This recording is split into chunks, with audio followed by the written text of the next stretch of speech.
Now, you might be considered the oddball in your family. You might be considered the one that's always screwing up. Don't let that control your thinking. Your past doesn't have anything to do with your future unless you choose to make it that way. This is vitally important we get this. Now, we went through this yesterday, so you could be looking at this and think, well, this is how we grow, but I have the awareness because I've had this success and or something. No. You don't just go through this once. You go through it, you start over again. Then you start over again. Then you start over again. There isn't any finish line. We pointed out that your spiritual DNA is perfect. There's no end to your growth. Jane Wilhite taught me that one time. There's no finish line in personal growth. None. Now really think about this. So you have this desire, and why do you have this? Why does it happen? There's something inside of you. It's called your uniqueness. It's what makes you different than any other person on the planet. And you want to express this through uniqueness. It's something inside that wants to come out. You want to get it out. You just want to get it out.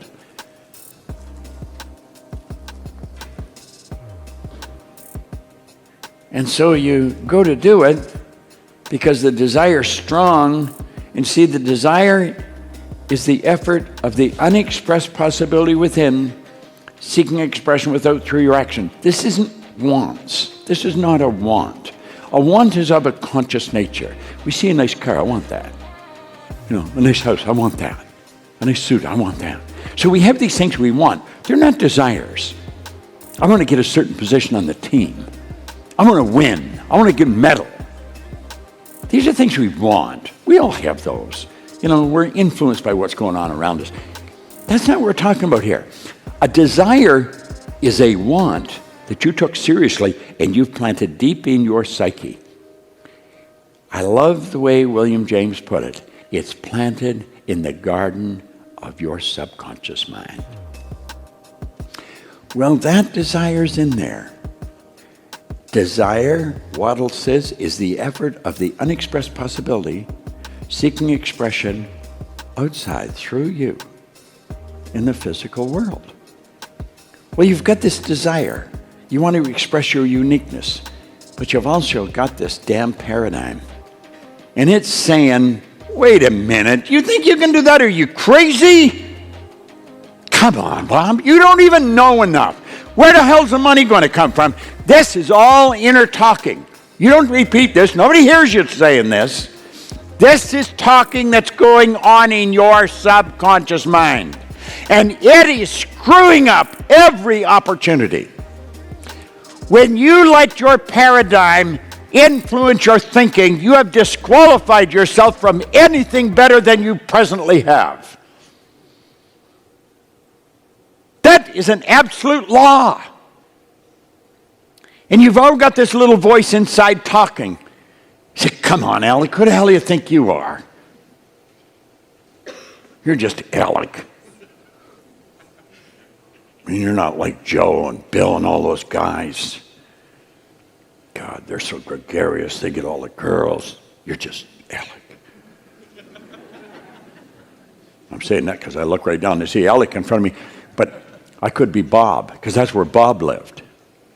See, that's why I can speak with such authority on this, because I lived there. It's not a fun place to live. That wasn't the real me at all. That was somebody's programming inside of me. Not my programming. I didn't build it.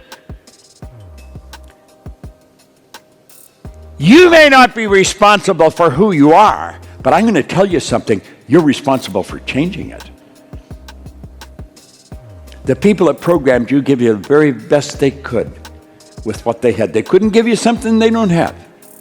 Horace put it very well. He says, Nemo dat quod non habat. Freely translated, that means you cannot give what you have not got. Well, the people that programmed us couldn't give us what they didn't have. God, the programming that I was involved in when I was a kid, no one knew anything about doing better. Just get by. feed them, for God's sake, get them warm or something. And that was all it was required to look after a kid. Yeah, that 10 paradigm, it just talks to us. But the desire doesn't go away. That uniqueness wants to be expressed. But the paradigm pulls you back. And then you think you're going to make a breakthrough because you have heard that all you require to change things, the only thing is discipline. That's it. God, I used to hate that word. Oh, did I hate discipline. You see, I was in the Navy, the Canadian Navy. The people that run the service detention barracks, or used to in the Canadian Navy, were British detention people. They were sadistic. And it was a terrible world I was living in.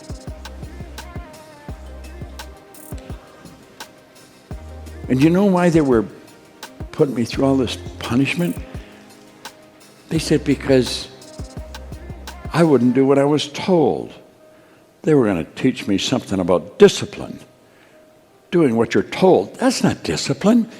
That is a form of authority. That's a form of punishment that they were talking about. Discipline is giving yourself a command and then follow that command. That's not following somebody else's command. 90% of the world are following somebody else's command and they're not living the way they want to live. It's got to be the way you want. Not the way your mama wants you to be, not the way your daddy wants you to be. What do you want to be? What's that desire inside? That's what it's about. Now, I told you I can talk with authority on this. I live the way I want to live. I don't live the way I think you think I should live. I don't live the way I think my kids think I should live. I don't live the way I think my wife thinks I should live. I never lived the way I thought my mother think I should live. I live the way I want to live. Now somebody will tell you that's a selfish attitude, Proctor. I like the way Oscar Wilde put it. He said, selfishness is not living as one wishes to live. Selfishness is asking other people to live as one wishes to live. Yeah. No kidding. Have you any idea how many people got that wrong? Discipline.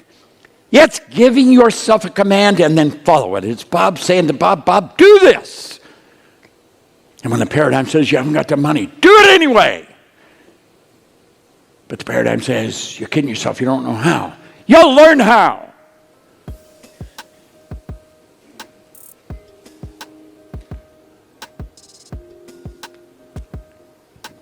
Carnegie told Hill, the accumulation of great wealth calls for power.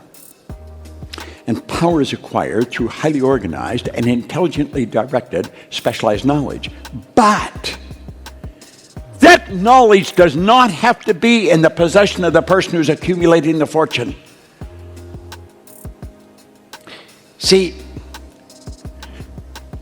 that was pointed out to me, the man who gave me this book. He said, look at this. And he turned to that part in the book. See, all I wanted was money. I thought if I had enough money, the whole world's going to be a wonderful place. Now, of course, I was wrong, but that's what I was thinking. I wanted a lot of money. I never had any money. I was always working from being in a hole. And he said, look at this. He said, why don't you go and get... I said, I don't know how. I don't know enough. I didn't go to school. I'm not very smart.